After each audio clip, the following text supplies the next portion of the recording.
بسم اللہ الرحمن الرحیم۔ اگر ابھی تک آپ نے ہمارا چینل سبسکرائب نہیں کیا ہے تو ابھی اور اسی وقت سبسکرائب کر لیں۔ السلام علیکم ورحمۃ اللہ وبرکاتہ۔ الحمد للہ رب العالمین والصلاة والسلام علی اشرف الانبیاء والمرسلین نبینا محمد وعلی آلہ وصحبہ اجمعین، اما بعد۔ اعوذ باللہ السمیع العلیم من الشیطان الرجیم من حمزہ ونفخہ ونفثہ۔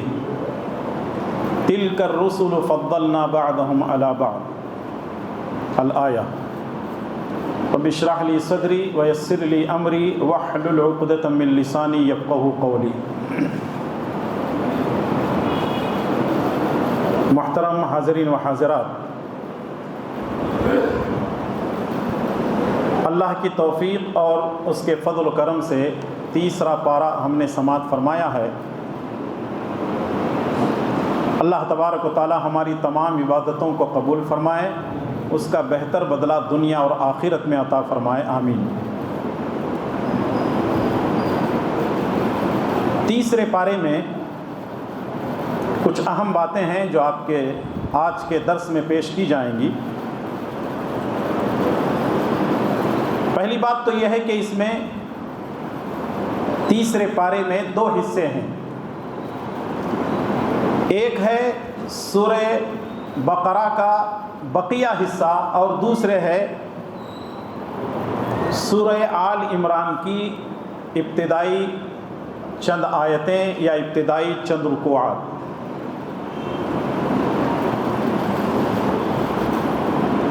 سورہ بقرہ کے بقیہ حصے میں سے کل 4 باتیں آپ کی خدمت میں پیش کی جائیں گی۔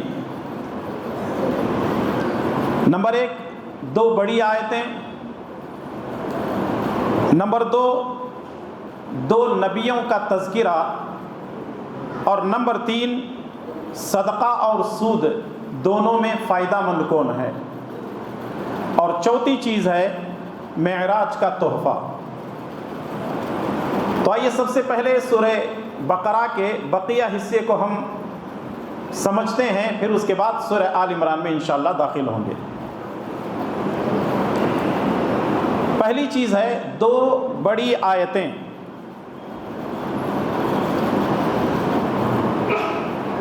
یا ایک ایسی آیت جس کی فضیلت میں اللہ کے پیارے نبی جناب محمد الرسول اللہ صلی اللہ علیہ وسلم نے بہت ہی اہم باتیں بیان کی ہیں۔ اور وہ آیت کون سی ہے؟ وہ ہے آیت الکرسی۔ آیت الکرسی کے تعلق سے صحیح بخاری اور صحیح مسلم کی مشہور جو حدیثیں ہیں وہ یہ ہے کہ حضرت ابو ہریرہ رضی اللہ تعالیٰ عنہ کو رسول اللہ صلی اللہ علیہ وسلم نے غنیمت کے مال کی حفاظت کے لیے مقرر کیا، تو رات میں ایک شخص آیا، اس کے ہاتھ میں تھیلا تھا اور وہ کھجوریں بھر رہا تھا۔ حضرت ابو ہریرہ رضی اللہ تعالیٰ عنہ گئے، کہنے لگے کیا کر رہے ہو؟ یہ تو غنیمت کا مال ہے، چوری کر رہے ہو؟ کہا میری بیوی بیمار ہے، میرے بچے بیمار ہیں، میں کافی دنوں سے بھوکا پیاسا ہوں، مجھے کچھ لے جانے دو۔ تو اس کو کھجوریں بھر کر کے دے دیے، وہ چلا گیا۔ صبح جب رسول اللہ صلی اللہ علیہ وسلم کے پاس پہنچے تو رسول اللہ صلی اللہ علیہ وسلم نے پوچھا ابو ہریرہ کوئی رات میں آیا تھا؟ کہا اللہ کے نبی میں تو بھول ہی گیا۔ کہا ایک شخص آیا تھا اور اس نے کھجوریں بھر لی۔ جب میں نے اس سے پوچھا تو کہا کہ بیوی بچے بیمار ہیں، میں پریشان ہوں، کافی دنوں سے بھوکا پیاسا ہوں، میں نے کچھ کھجوریں دے دی۔ نبی صلی اللہ علیہ وسلم نے فرمایا کہ وہ پھر کل آئے گا۔ اب نبی کی بات پر صحابہ کرام کو اتنا یقین تھا، جب نبی نے کہا وہ کل آئے گا تو وہ آ کر ہی رہے گا۔ رات میں جاگتے رہے، پھر دوبارہ آیا۔ دوسرے دن پہنچے، نبی صلی اللہ علیہ وسلم نے کہا اب پھر دوبارہ بھی آئے گا، یعنی تیسرے دن بھی آئے گا۔ تیسرے دن وہ آتا ہے تو حضرت ابو ہریرہ رضی اللہ تعالیٰ عنہ کہنے لگتے ہیں کہ اب تو میں تجھے چھوڑوں گا نہیں، میں تو نبی صلی اللہ علیہ وسلم کی خدمت میں تجھے لے جاؤں گا۔ اس نے کہا اگر تم یہ چاہتے ہو کہ میں کل سے نہ آؤں، ایک کام کرو، آیت الکرسی پڑھ کر کے سو جاؤ، میں کل سے نہیں آؤں گا۔ کہا ایک تو چوری کر رہا ہے، پھر اوپر اس کے بعد قرآن مجھے سکھا رہا ہے، نہیں میں تجھے نہیں چھوڑوں گا۔ کہا نہیں، میں جو بات کہہ رہا ہوں بالکل سچی ہے، اگر تم یہ چاہتے ہیں کہ کل سے میں نہ آؤں، آیت الکرسی پڑھ کر کے سو جاؤ۔ حضرت ابو ہریرہ رضی اللہ تعالیٰ عنہ نبی صلی اللہ علیہ وسلم کی خدمت میں پہنچے۔ نبی صلی اللہ علیہ وسلم نے پوچھا ابو ہریرہ کیا ہوا؟ کہا اللہ کے نبی وہ آیا تو تھا اور اس نے کہا کہ آیت الکرسی پڑھ کر کے سو جاؤ، کل سے میں نہیں آؤں گا۔ نبی کریم صلی اللہ علیہ وسلم نے فرمایا اما انہ قد صدقک وہو کذوب، تمہیں معلوم ہونا چاہیے کہ وہ ہے تو جھوٹا، وہ ہے تو ایک نمبر کا جھوٹا، لیکن جو بات اس نے کہی ہے وہ صحیح ہے۔ اس سے یہ بات معلوم ہوتی ہے کہ ہم شیطان کی بات مان کر رات میں سونے سے پہلے آیت الکرسی پڑھتے ہیں۔ ہاں، کچھ لوگوں کی گردنیں اٹھ گئی، کیا ہوا؟ کس کی بات تھی یہ؟ ارے بولو جی، بات کس کی تھی؟ شیطان کی۔ تو شیطان کی بات مان کر کے ہم لوگ رات میں سونے سے پہلے آیت الکرسی پڑھ رہے ہیں۔ ذرا اس کو اور پھیلا کر کے سمجھیں گے تو یہ ہوگا کہ بات تو بالکل صحیح ہے کہ ہم بات شیطان کی ہی مان رہے ہیں۔ اس نے کہا کہ رات میں اگر تم پڑھ کر کے سو جاؤ گے تو میں آؤں گا نہیں، چوری نہیں ہوگی۔ ہم بات شیطان کی مان رہے ہیں، لیکن اس پر مہر کس کی لگی ہے؟ محمد الرسول اللہ صلی اللہ علیہ وسلم کی۔ اس کا مطلب جب تک کسی بات پر محمد کی مہر نہ ہو وہ بات قابل اعتبار نہیں ہے صلی اللہ علیہ وسلم۔ یہ ہے اصل چیز، اگر یہ ہے تو سب کچھ ہے، اگر یہ نہیں ہے تو کچھ بھی نہیں ہے۔ اس لیے ہم جو اہل حدیث ہیں کہتے ہیں کہ ہماری ہر بات پر رسول اللہ صلی اللہ علیہ وسلم کی مہر ہوتی ہے، سیل ہوتی ہے۔ اگر ہے تو ٹھیک ہے، نہیں ہے تو ہم دنیا کا کوئی بھی آدمی آ جائے نیچے سر اوپر پیر کر دے اس کی بات ماننے کو تیار نہیں۔ ہمارے جیسا کوئی امام تو لاؤ، ہمارے جیسا کوئی نبی اور رسول تو لاؤ، ہمارے جیسا کوئی دنیا کا سب سے بہترین متقی اور پرہیزگار تو لاؤ کہ جس کی معنوں کو آنکھ بند کر کے مانا جا سکے، اور وہ اکیلے محمد الرسول اللہ صلی اللہ علیہ وسلم کی ذات ہے۔ صحیح مسلم کی روایت ہے، آیت الکرسی قرآن کریم کی عظیم آیت ہے، اور اس کی فضیلت میں یہ آیت الکرسی کے بھی ایک حدیث پیش کی گئی جو شیطان نے ہمیں بتایا تھا۔ اور تیسری بات یہ ہے، صحیح الجامع کی روایت ہے، رسول اللہ صلی اللہ علیہ وسلم فرماتے ہیں کہ اگر کوئی شخص ہر نماز کے بعد، ہر فرض نماز کے بعد آیت الکرسی پڑھتا ہے تو اس کے موت اور جنت کے درمیان، جنت اور اس کے درمیان صرف موت کا فاصلہ ہوگا، یعنی مرے گا تو سیدھا کہاں جائے گا؟ جنت میں جائے گا۔ تو یہ پڑھنا کب ہے؟ جیسے ہی ہم لوگ سلام پھیرتے ہیں، سلام پھیرنے کے بعد جو چھوٹی موٹی دعائیں ہیں اس کے بعد، یعنی سبحان اللہ، الحمدللہ، اللہ اکبر پڑھنے سے پہلے ہی آیت الکرسی ہم کو پڑھنا ہے۔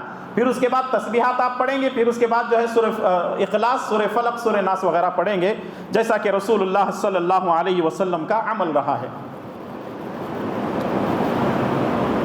دوسری چیز یہ ہے کہ قرآن کریم میں ایک پورے کے پورے پیج پر ایک آیت ہے جس کو آیت مدائنہ کہا جاتا ہے،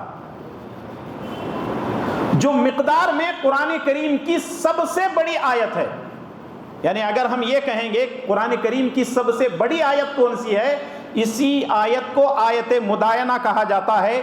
اس میں تجارت اور قرض کے اصول بتائے گئے ہیں کہ تجارت کیسے کرنا ہے، اور خاص کر کے قرض کے بارے میں بتایا گیا ہے۔ عام طور پہ ہوتا ایسا ہے،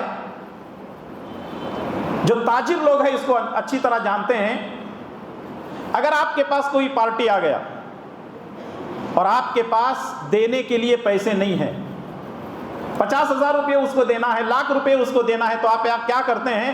کسی دوست کو فون کرتے ہیں، بھئی پارٹی آوا، 1 لاکھ روپے مجھے چاہیے۔ وہ فوراً آئے گا، آپ کو دے کر کے جائے گا۔ آپ دیتے ہیں کہ ہفتے کے بعد دے دوں گا۔ آپ کرتے کیا ہیں؟ صرف اعتبار پر، بھروسے پر ایک آدمی کو قرض دے دیتے ہیں۔ اللہ تبارک و تعالیٰ نے اس آیت کے اندر بیان کیا ہے کہ اگر تم قرض لے رہے ہو، دے رہے ہو، آپس میں لکھ لیا کرو۔ لوگ کہتے ہیں بھروسہ بہت بڑی چیز ہے، ہم کہتے ہیں اللہ کا حکم سب سے بڑی چیز ہے۔ بات صحیح ہے یا غلط ہے؟ بھروسہ بڑی چیز ہے یا اللہ کا حکم بڑی چیز ہے؟ تو لوگ بھروسے کو سب کچھ مانتے ہیں، شریعت کو ماننے کو تیار نہیں ہوتے ہیں۔ یہ حکم ہے، اللہ تعالیٰ نے فرمایا یا ایھا الذین آمنوا اذا تداینتم بدین الی اجل مسمى فاکتبوہ، یہ ہے سورہ بقرہ کی آیت نمبر 282 282۔ اس کے اندر اللہ تبارک و تعالیٰ نے تجارت کرنے اور قرض کے لین دین کے بارے میں پوری کی پوری جو ہے باتیں بیان کی ہیں۔ اسی سورہ بقرہ کے تیسرے پارے میں اللہ تبارک و تعالیٰ نے 2 نبیوں کے واقعات کو بیان کیا ہے۔ پہلے نمبر پر ایک مشہور اللہ تبارک و تعالیٰ کے نبی ہیں جن کو خلیل اللہ کہا جاتا ہے، حضرت ابراہیم علیہ السلام۔ حضرت ابراہیم علیہ السلام ایک ایسے وقت میں اللہ تبارک و تعالیٰ ان کو نبی بنا کر پیدا کرتا ہے جو نمرود کا دورہ تھا۔ اس کو اسلام کی دعوت دیتے ہیں، توحید کی دعوت دیتے ہیں، اپنی نبوت اور رسالت اس کو سامنے پیش کرتے ہیں تو وہ ماننے کے لیے تیار نہیں ہوتا، بلکہ یہ بھی اپنے آپ کو خدا کہا کرتا تھا۔ نمرود فرعون کی طرح اپنے آپ کو خدا کہا کرتا تھا۔ حضرت ابراہیم علیہ السلام نے کہا کہ تیرا رب اور میرا رب ایک ہی ہے۔ اس نے کہا ایسا نہیں ہو سکتا، میں خود ایک رب ہوں، میرا رب کون ہو سکتا ہے؟ تو حضرت ابراہیم علیہ السلام اس کے سامنے حجت قائم کرتے ہیں۔ کیا حجت قائم کرتے ہیں؟ اللہ تعالیٰ نے فرمایا الم تر الی الذی حاج ابراہیم فی ربہ ان آتاہ اللہ الملک اذ قال ابراہیم ربی الذی یحیی ویمیت قال انا احیی وامیت قال ابراہیم فان اللہ یأتی بالشمس من المشرق فأت بها من المغرب فبہت الذی کفر واللہ لا یہدی القوم الظالمین۔ حضرت ابراہیم علیہ السلام نے کہا اگر تو یہ کہتا ہے کہ رب ہے، کیا تو کسی زندے کو مردہ اور کسی مردے کے اندر زندگی پیدا کر سکتا ہے؟ اس نے کہا میں یہ کام آسانی سے کر سکتا ہوں۔ کہا کر کے بتا۔ اس نے 2 قیدیوں کو جیل سے نکالا، ایک کو عمر قید ہو چکی تھی، اس کو چھوڑ دیتا ہے، کہنے لگتا ہے کہ یہ مردہ تھا جیل میں نے اس کو زندہ کر دیا، اور ایک کو قتل کر دیتا ہے، کہا کہ یہ زندہ تھا میں نے اس کو مار دیا ہے۔ ابراہیم علیہ السلام نے کہا بھئی تیری تو بڑی چلتی ہے، تو زندے کو مردہ کر رہا ہے، مردے کے اندر زندگی پیدا کر رہا ہے، زندگی ڈال رہا ہے۔ ایک کام کر، اگر تو خدا ہے، میرا رب وہ ہے مشرق سے سورج کو نکالتا ہے مغرب میں ڈبوتا ہے، اگر تو خدا ہے تو یہ جو سورج مشرق سے نکل کر کے مغرب میں ڈوب رہا ہے، مغرب سے نکال کر کے مشرق میں ڈبو دے۔ فبہت الذی کفر، کافر تو ہکا بھکا رہ گیا، اس کو تو لینے کے دینے پڑ گئے، یہ کیا ہو گیا؟ فبہت الذی کفر، کافر ہکا بکا رہ گیا۔ واللہ لا یہدی القوم الظالمین، اور اللہ تعالیٰ ظالم قوموں کو ہدایت نہیں دیتا۔ یہ تو حضرت ابراہیم علیہ السلام کا واقعہ۔ دوسرا واقعہ ہے حضرت عزیر علیہ السلام۔ حضرت عزیر علیہ السلام جن کو اللہ تبارک و تعالی نے 100 سال تک زندہ رکھا۔ حضرت عزیر علیہ السلام کو اللہ تعالیٰ نے 100 سال دیا، 100 سال کے بعد پہلے تو موت دے دیا، اور پھر اس کے 100 سال کے بعد اللہ تعالیٰ نے ان کو زندگی دی۔ کیسے؟ اللہ تبارک و تعالیٰ نے سورہ بقرہ کی آیت نمبر 259 کے اندر ارشاد فرمایا او کالذی مر علی قریۃ وہی خاویۃ علی عروشها قال انا یحیی، پوری کی پوری یہ آیت ہے۔ حضرت عزیر علیہ السلام کہتے ہیں کہ اللہ تبارک و تعالیٰ میں یہ دیکھنا چاہتا ہوں تو مردے کو کیسے زندہ کرتا ہے۔ تو اللہ تعالیٰ نے حضرت عزیر علیہ السلام کو موت دے دی، ان کے ساتھ جو گدھا تھا اس کو بھی موت دے دی۔ جب 100 سال کے بعد اللہ تبارک و تعالیٰ نے عزیر علیہ السلام کو اپنی قدرت کاملہ سے زندہ کیا، تو زندہ کرنے کے بعد دیکھتے ہیں کہ یہ گدھا جو ہے یہ تو سڑگل چکا ہے، اس کی تو ہڈیاں نظر آ رہی ہیں۔ حضرت عزیر علیہ السلام سوچنے لگے میں تو صبح میں سویا تھا، اب شام کا وقت ہے، ابھی میں جاگا ہوں، اتنی جلدی میں یہ گدھے کی ہڈیاں جو ہے کہاں سے آ گئیں؟ اللہ تعالیٰ کی طرف سے آواز آتی ہے کہ اے عزیر اب اس گدھے کو دیکھو، تم 100 سال سو چکے ہو، موت تم پر آ چکی ہے۔ اب اللہ تبارک و تعالیٰ اس گدھے کے ہڈیوں کے اوپر گوشت چڑھاتا ہے، پھر اس کے اوپر چمڑی آتی ہے، پھر اس کے بعد وہ گدھا اٹھ کر کے کھڑا ہو جاتا ہے تو حضرت عزیر علیہ الصلوۃ والسلام کہنے لگتے ہیں انک علی کل شیء قدیر، اے اللہ تعالیٰ تو ہر چیز پہ قدرت رکھتا ہے۔ تو اس کا مطلب یہ ہے زندے کو موت دینا اور مرے ہوئے کو زندہ کرنا یہ صرف اگر کسی کا کام ہے اللہ تبارک و تعالیٰ کا ہے۔ کسی انسان کے اندر، کسی بابا کے اندر، کسی فقیر کے اندر، کسی پیر کے اندر، کسی کے اندر کوئی طاقت نہیں ہے، سب کچھ کرنے والی ذات اللہ تبارک و تعالیٰ کی ہے۔ اور تیسری چیز ہے صدقہ اور سود۔ صدقہ اور سود دونوں میں فرق یہ ہے، صدقہ دینے سے پیسہ کم ہو جاتا ہے، سود دینے سے پیسہ زیادہ آتا ہے۔ مثال کے طور پر اگر آپ کے پاس 100 روپے ہے، 10 روپے صدقہ دیے تو بچے کتنے؟ 90 روپے۔ اگر آپ کے پاس 1000 روپے ہے، آپ نے سود پر وہ 1000 روپے دے دیے، مہینے کے بعد آپ کو کتنے ملیں گے؟ 1100 روپے ملیں گے۔ تو اس کا مطلب وہاں 100 روپے زائد مل رہے ہیں۔ تو کیا آپ سمجھتے ہیں کہ سود دینے سے کمی آتی ہے، صدقہ دینے سے کمی آتی ہے اور سود دینے سے مال میں زیادتی ہوتی ہے؟ ایسا نہیں ہے، بلکہ اللہ تبارک و تعالیٰ نے فرمایا کہ جو لوگ اللہ کے راستے میں صدقہ کرتے ہیں ان کے مالوں میں زیادتی ہوتی ہے، اللہ تبارک و تعالیٰ اس میں خیر و برکت عطا فرماتا ہے۔ لیکن سود لینا، دینا، لکھنا، گواہ بننا، سودی کام کرنا، سودی کاروبار کرنا، یہ سارے کے سارے حرام ہیں۔ لیکن جو لوگ صدقہ کرتے ہیں ان کے تعلق سے جو ہے سورہ بقرہ کی آیت نمبر 261 میں اللہ تبارک و تعالیٰ نے فرمایا مثل الذین ينفقون اموالهم فی سبیل اللہ کمثل حبۃ انبتت سبع سنابل فی کل سنبلۃ مئۃ حبۃ۔ پوری کی پوری آیت ہے۔ اللہ نے فرمایا کہ صدقہ دینے والوں کی مثال ایسی ہے کہ ایک دانہ زمین میں بو دیا گیا، ایک دانہ زمین میں بو دیا گیا، اس دانے سے 7 ڈالیاں نکلی اور ہر ڈالی میں 100 دانے ہیں، تو کتنے ہو گئے؟ 700 گنا اللہ تبارک و تعالیٰ دے سکتا ہے اگر ہم اللہ کے راستے میں 1 روپیہ بھی صدقہ کرتے ہیں۔ اب وہ واللہ یضاعف لمن یشاء، اللہ تعالیٰ اس کو زیادہ کر سکتا ہے۔ بظاہر تو ہمیں وہ 700 لگ رہا ہے، وہ 7000 بھی ہو سکتا ہے، وہ 7 لاکھ بھی ہو سکتا ہے، وہ 7 کروڑ بھی ہو سکتا ہے، 7 ارب اور کھرب بھی ہو سکتا ہے۔ دینا ہمارا کام ہے، زیادہ کرنا اللہ تبارک و تعالیٰ کا کام ہے۔ تو اس لیے صدقہ ہمیشہ انسان کو دیتے رہنا ہے۔ اور رہی بات سود کی، اللہ تبارک و تعالیٰ نے فرمایا وَأَحَلَّ اللَّهُ الْبَيْعَ وَحَرَّمَ الرِّبَا۔ احل اللہ البیع یعنی تجارت حلال ہے، وحرم الربا اور اللہ تبارک و تعالیٰ نے سود کو حرام قرار دیا ہے۔ لیکن جو لوگ سود کھاتے ہیں، سود کے تعلق سے یہ ہے کہ 4 لوگوں پر اللہ کی لعنت ہے: سود دینے والا، سود لینے والا، سود لکھنے والا، سود پر گواہ بننے والا، ان 4 پر لعنت ہے۔ اور جو لوگ سود کھاتے ہیں، سودی کاروبار کرتے ہیں، ان کو یہ بات معلوم ہونا چاہیے گویا کہ وہ اللہ اور اس کے رسول کے ساتھ جنگ کرتے ہیں۔ سودی کاروبار کرنے والے اللہ اور اس کے رسول کے ساتھ جنگ کرتے ہیں۔ اللہ تعالیٰ نے سورہ بقرہ کی آیت نمبر 278 اور 279 کے اندر فرمایا یا ایھا الذین آمنوا اتقوا اللہ وذروا ما بقی من الربا ان کنتم مؤمنین فإن لم تفعلوا فأذنوا بحرب من اللہ ورسولہ۔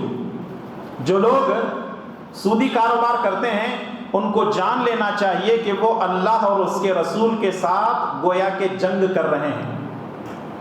حبر الامہ مفسر قرآن ابن عباس رضی اللہ تعالیٰ عنہما فرماتے ہیں کہ جو لوگ سودی کاروبار کرتے ہیں گویا کہ وہ اللہ اور اس کے رسول کے ساتھ جنگ کرتے ہیں کا معنی یہ ہے کہ کل قیامت کے دن جو لوگ سودی کاروبار دنیا میں کرتے ہیں اللہ تبارک و تعالیٰ ان کے ہاتھ میں تلوار دے دے گا، اللہ تعالیٰ ان کے ہاتھ میں تلوار دے دے گا اور کہے گا اللہ اور اس کے رسول سے جنگ کر۔ تو اس کا مطلب یہ ہے کہ ایک آدمی جب سے سودی کاروبار کرتا ہے مرتے دم تک وہ گویا کہ اللہ اور اس کے رسول کے ساتھ جنگ کر رہا ہے۔ اور سوچو اور غور کرو، کوئی شخص اگر اللہ اور اس کے رسول کے ساتھ جنگ کرتا ہے تو جیتے گا کون؟ انسان جیتے گا، اس کی بدعملی جیتے گی، نہیں، بلکہ اللہ اور اس کے رسول جیتیں گے۔ اس لیے ہم کو ہر بدعملی سے بچنا ہے، اور سود ایک حرام چیز ہے، اس سے بچنا ہر مسلمان کے لیے ضروری ہے۔ رسول اللہ صلی اللہ علیہ وسلم معراج پر گئے تھے، تو رسول اللہ صلی اللہ علیہ وسلم کو اللہ تعالیٰ نے 3 تحفے عنایت فرمائے۔ ان میں سے ایک تحفہ ہے سورہ بقرہ کی آخری 2 آیتیں، آمن الرسول بما انزل الیہ من ربہ والمؤمنون، وہ پوری کی پوری دونوں آیتیں ہیں، اللہ تبارک و تعالیٰ نے رسول اللہ صلی اللہ علیہ وسلم کو تحفے کے طور پر عطا کی۔ اور دوسری حدیث یہ ہے صحیح بخاری اور صحیح مسلم کے حدیث کہ اگر کوئی شخص رات میں سونے سے پہلے ان 2 آیتوں کو پڑھ کر کے سو جاتا ہے، وہ دونوں آیتیں اس کے لیے کافی ہو جاتی ہیں۔ ابن قیم رحمۃ اللہ علیہ فرماتے ہیں دونوں آیتیں اس کے لیے کافی ہو جاتی ہیں کا مطلب یہ ہے کہ اللہ تبارک و تعالیٰ ایک تو مخلوقات کے ہر شر سے اس کی حفاظت کرتا ہے، اور دوسری یہ ہے کہ موذی جانور اس کے اوپر اٹیک نہیں کرتے ہیں، اللہ تبارک و تعالیٰ اس سے بھی اس کی حفاظت کر لیتا ہے۔ اور تیسری چیز یہ ہے کہ جب یہ 2 آیتیں ہم پڑھ کر کے سوتے ہیں تو اللہ تعالیٰ کے خاص فرشتوں کا نزول ہوتا ہے جو وہ رات بھر ہماری حفاظت کرتے ہیں، جیسا کہ صحیح مسلم کی یہ حدیث ہے۔ یہ تو سورہ بقرہ کے تعلق سے آخری حصہ جو آپ کے سامنے پیش کیا گیا، اس کی چند باتیں آپ کے سامنے آ چکی ہیں۔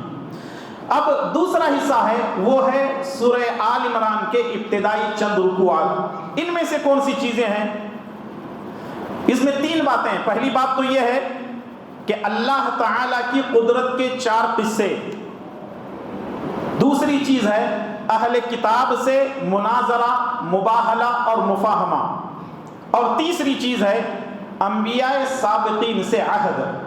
اب آئیے پہلی چیز اس پر ہم لوگ غور کرتے ہیں کہ اللہ تعالیٰ کی قدرت کے 4 بہت ہی اہم قصے ہیں، اور ان قصوں میں سے ان واقعات میں سے پہلا قصہ اور پہلا واقعہ ہے جنگ بدر کا۔ جنگ بدر کا ایک طرف 313 مسلمان ہیں تو دوسری طرف 1000 سے زیادہ کفار اور مشرکین کا لشکر ہے۔ ابو جہل اور اس کے ساتھی یہی سمجھ رہے تھے کہ اب ہم جیت جائیں گے، جنگ ہمارے ہاتھ میں ہے، جیتنا ہم کو ہے، فتح ہم کو نصیب ہوگی۔ تو دوسری طرف صحابہ کرام 313 ہیں، یہ ارادہ کر کے کھڑے ہیں کہ ہماری جان چلی جائے لیکن ہمارا ایمان نہ جائے، ہم اپنی جانوں کو اللہ کے راستے میں جو ہے پوری طرح ختم کر دیں گے، اپنی جانوں کو اللہ کے لیے قربان کر دیں گے۔ اگر مریں گے تو شہید کہلائیں گے، اور اگر زندہ بچیں گے تو غازی کہلائیں گے۔ 313 ایک طرف، اور ان کے پاس کوئی ہتھیار نہیں ہے، نہتے ہیں، گھوڑے ہیں نہیں ہیں، نہ ان کے پاس اونٹ ہیں، کسی کے پاس تیر ہے تو کسی کے پاس کمان نہیں ہے، کسی کے پاس تلوار ہے تو کسی کے پاس ڈھال نہیں ہے۔ 313 ہیں، نہتے ہیں لیکن ایمان والے ہیں۔ اور دوسری طرف ابو جہل اور اس کے ساتھی ہیں، ان کے پاس جنگجو موجود ہیں، ان کے پاس ہتھیار موجود ہیں، ان کے پاس گھوڑے اونٹ موجود ہیں، ان کے پاس سپہ سالار موجود ہیں، ان کے پاس دنیا بھر کی چیزیں ہیں۔ ابو جہل یہ سمجھتا ہے کہ آج ہماری جیت ہو کر کے رہے گی۔ رسول اللہ صلی اللہ علیہ وسلم خیمے سے باہر نکلتے ہیں، رسول اللہ صلی اللہ علیہ وسلم خیمے سے باہر نکلتے ہیں، 313 کو دیکھتے ہیں کہ صف بنا کر کے کھڑے ہیں، اور اتنی سیدھی صف ان کی تھی کہ اپنا تیر اس صف کو دیکھ کر کوئی آدمی درست کر سکتا تھا۔ تیار کھڑے ہیں اپنی جانوں کو اللہ کے راستے میں قربان کرنے کے لیے۔ رسول اللہ صلی اللہ علیہ وسلم باہر نکلتے ہیں، صحابہ کرام کے جذبہ ایمانی کو دیکھتے ہیں، پھر اس کے بعد خیمے میں داخل ہوتے ہیں۔ خیمے میں داخل ہونے کے بعد اللہ تبارک و تعالیٰ سے خوب دعا مانگتے ہیں، اتنی دعا مانگتے ہیں، اتنی دعا مانگتے ہیں، اور کہتے ہیں کہ اے اللہ تبارک و تعالیٰ، یہ 313 تیرے سامنے کھڑے ہیں، ان کے پاس کوئی ہتھیار نہیں ہے، نہتے ہیں، لیکن ان کے پاس ایمان کی دولت موجود ہے۔ اے اللہ، اگر یہ 313 ہلا تو برباد ہو جائیں گے، دنیا میں قیامت تک تیرا کوئی نام لینے والا باقی باقی نہیں رہے گا۔ خوب روتے ہیں، آہوازاری کرتے ہیں، گڑ گڑاتے ہیں، آپ کے آنسو بہتے ہیں، آپ کے کپڑے بھیگ جاتے ہیں، آپ کی چادر مبارک نیچے گر جاتی ہے۔ حضرت ابو بکر صدیق رضی اللہ تعالیٰ عنہ دیکھتے ہیں کہ رسول اللہ صلی اللہ علیہ وسلم کافی دیر سے خیمے میں موجود ہیں، پردہ ہٹا کر کے دیکھتے ہیں نبی رو رہے ہیں، رب کے سامنے اپنی جھولی پھیلائے ہوئے ہیں کہ اے اللہ ان مسلمانوں کی حفاظت کر، اے اللہ ایمان والوں کی حفاظت کر۔ اور رسول اللہ صلی اللہ علیہ وسلم کی چادر مبارک جو زمین پر گری ہوئی تھی آپ کے کندھے پر رکھتے ہوئے کہتے ہیں اے اللہ کے نبی بس کیجئے، آپ نے اپنے رب کو اتنا منوا لیا ہے کہ رب کی مدد آ کر کے رہے گی۔ جنگ شروع ہوتی ہے، میدان زار کار زار شروع ہوتا ہے، تلواروں کی کھنکھناہٹ شروع ہوتی ہے، مسلمان داخل ہوتے جا رہے ہیں، کافر اور کفار اور مشرکین کے اندر داخل ہوتے جا رہے ہیں۔ تھوڑی دیر میں دیکھتے ہیں کہ معرکہ پلٹ جاتا ہے، مسلمان اس میں شہید ہوتے ہیں، لیکن کئی کافروں کو قتل کرتے ہیں۔ جب جنگ ختم ہو گئی، دو چھوٹے سے بچے رسول اللہ صلی اللہ علیہ وسلم کے پاس آتے ہیں اور کہتے ہیں اللہ کے نبی ہم نے آپ کے دشمن اللہ اور اس کے رسول کے دشمن ابو جہل کو قتل کیا ہے۔ واقعہ اس طرح ہے، عبد الرحمن بن عوف رضی اللہ تعالیٰ عنہ بیان کرتے ہیں کہ میں میدان جنگ میں تھا، دو چھوٹے سے بچے، ایک کا نام معاذ ہے دوسرے کا نام معوذ ہے، دونوں بھائی ہیں، وہ آ کر کے کہتے ہیں چچا بتاؤ اللہ کے نبی کا دشمن کون ہے؟ ابو جہل کہاں ہے؟ وہ اونٹ پر بڑی شان کے ساتھ آ رہا تھا، بچے اتنے اونچے نہیں تھے، لمبے نہیں تھے، قد کے چھوٹے تھے۔ وہ دونوں بچے کہنے لگتے ہیں کہ اب اس کو کیسے گرایا جائے، تلوار تو تک پہنچے گی نہیں ہے۔ دونوں طرف آتے ہیں اور اونٹ کے آگے کے دونوں پیروں کو تلوار سے کاٹتے ہیں، وہ زمین کے بل گر پڑتا ہے اور اپنی تلواروں سے اس کو چھلنی کر دیتے ہیں۔ حضرت عبداللہ ابن مسعود رضی اللہ تعالیٰ عنہ اس کے سینے پر بیٹھتے ہیں اور سینے پر بیٹھ کر کے اس کا گلا کاٹنے لگتے ہیں۔ کہنے لگتا ہے او بکریاں چرانے والے عبداللہ ابن مسعود، او بکریاں چرانے والے میرا گلا تو کاٹے گا۔ اس کے گلے کو کاٹتے ہیں اور پھر اس کے بعد اس کی گردن کو، اس کی پورے کے پورے سر کو تلوار میں لٹکا کر کے اوپر اچھالتے ہوئے رسول اللہ صلی اللہ علیہ وسلم کی خدمت میں پہنچتے ہیں۔ وہ بچے بھی آ گئے، اللہ کے نبی صلی اللہ علیہ وسلم سے دونوں بچے کہنے لگتے ہیں اللہ کے نبی میں نے قتل کیا، دوسرا کہتا ہے میں نے قتل کیا۔ نبی صلی اللہ علیہ وسلم دونوں کے سروں پر ہاتھ پھیرتے ہیں اور کہتے ہیں کہ تو نے نہیں بلکہ تم دونوں نے مل کر کے اس کو قتل کیا ہے۔ پھر اس کے بعد نبی کریم صلی اللہ علیہ وسلم عبداللہ بن مسعود سے کہتے ہیں کہ مجھے اس کی لاش دکھا دو۔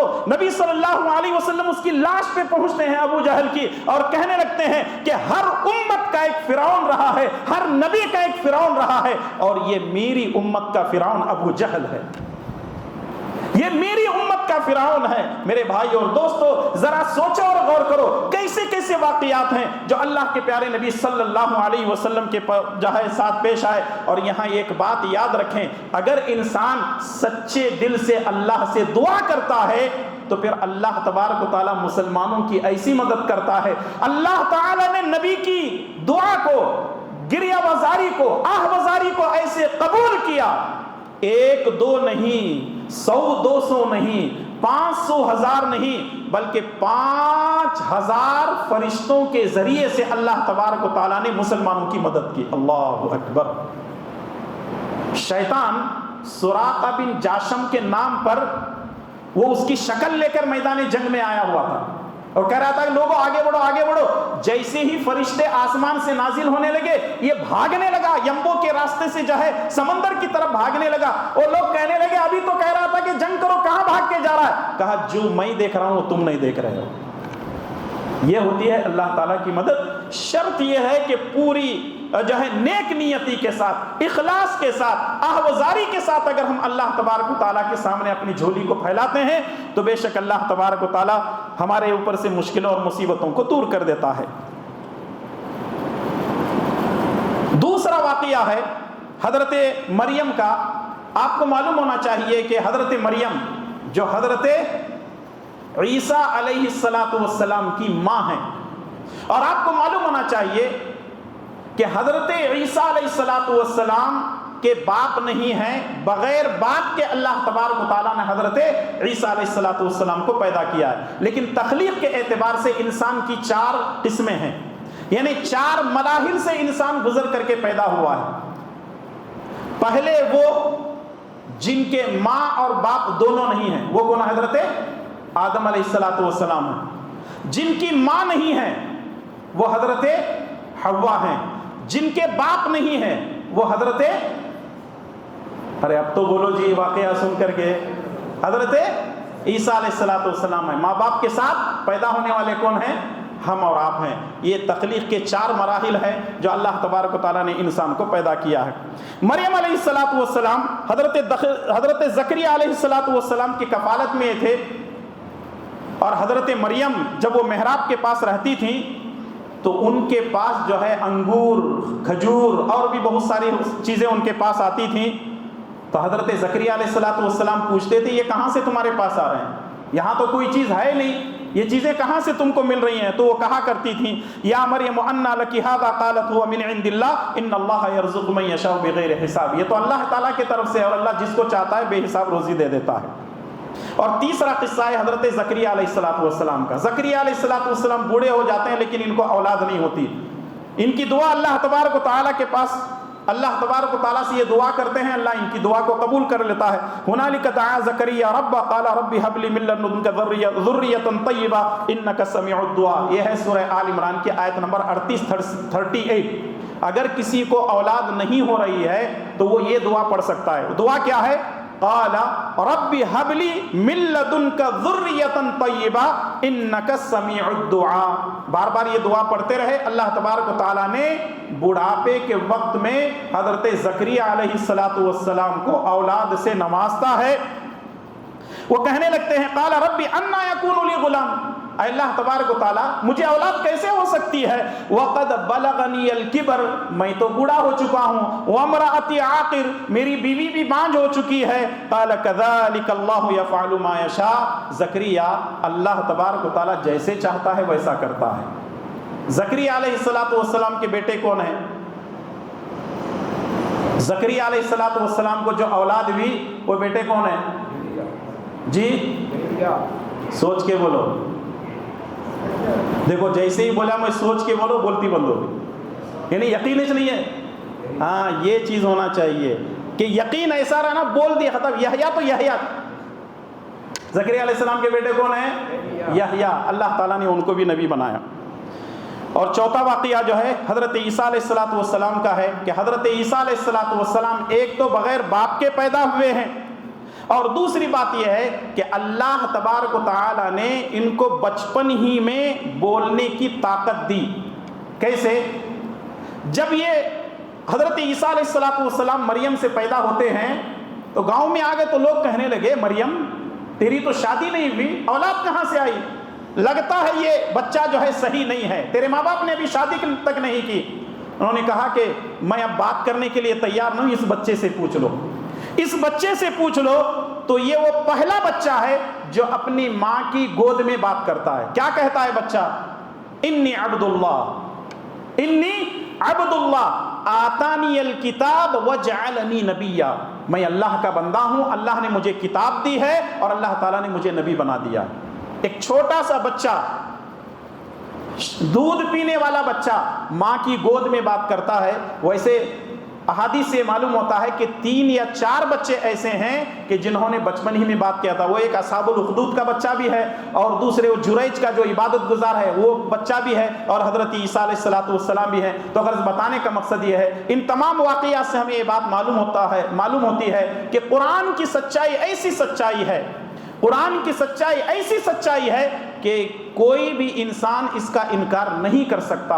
قرآن کا ہر لفظ درست ہے، قرآن کی ہر آیت سچی ہے، قرآن کا ہر حکم سچا ہے۔ اس لیے مسلمانوں کو چاہیے کہ اس سچے قرآن پر اپنی زندگی گزاریں تاکہ وہ دنیا اور آخرت میں کامیاب ہو سکیں۔ بقیہ باتیں انشاءاللہ تبارک و تعالیٰ کل کے درس میں پیش کی جائیں گی۔ اللہ تعالیٰ سے دعا ہے کہ رب العالمین مجھے اور آپ تمام کو اور ہر مسلمان کو اس کے احکامات پر عمل کرنے کی توفیق عطا فرمائے، آمین۔ وصلی اللہ علی نبینا محمد وعلی آلہ وصحبہ اجمعین۔ السلام علیکم ورحمۃ اللہ وبرکاتہ۔